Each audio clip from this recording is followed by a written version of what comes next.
Migo, good morning. Na ako i-share sa mga karon. Maayo, importante ko kaini nga topic atong i-share karon. Tulo ka points. Number 1, ang gugma sa Ginoo. Ang ikaduha, ang iyahang plano sa imo.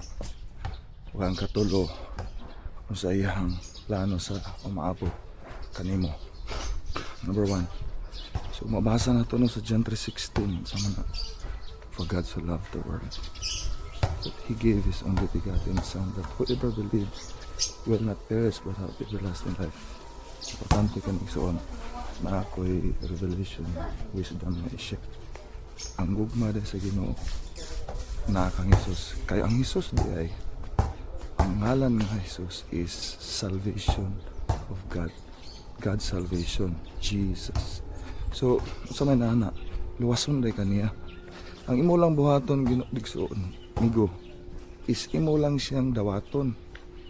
Dawat lang, walay bayad, libre. Believe, kanang believe, accept, believe, had faith, pagtuo. Mura gina imong buhaton. Ang kalawasan sa Ginoo, imong madawatan igsoon. Pray lang ka, Lord, save me, I believe in Jesus. Ikaduha igsoon nga point is sa John 1:12. Ang plano de sa Ginoo is himuon day kaniyang anak. Sa manang anak mabasa sa John 1:12. For those who believe kang Jesus, God give them power to become children, sons of God. Mao na yung plano no. Iyang gihatag ang iyang anak para bayad sa atong sala aron maadapta niya nga iyang anak. O, mga ito ikaduha nga punto no.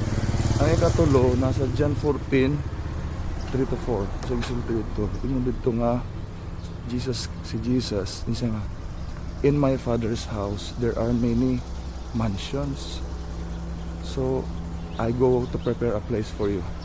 Kung nanalo na to, migo, ang langit di ay balay sa amahan. Mura na din ang balay diri no.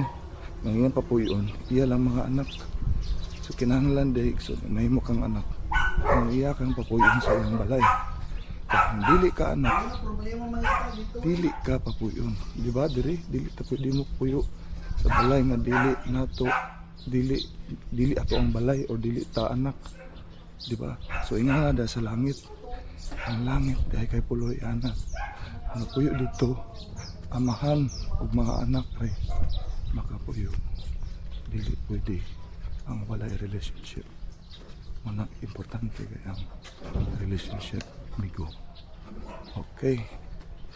Salamat. Maulan to, migo.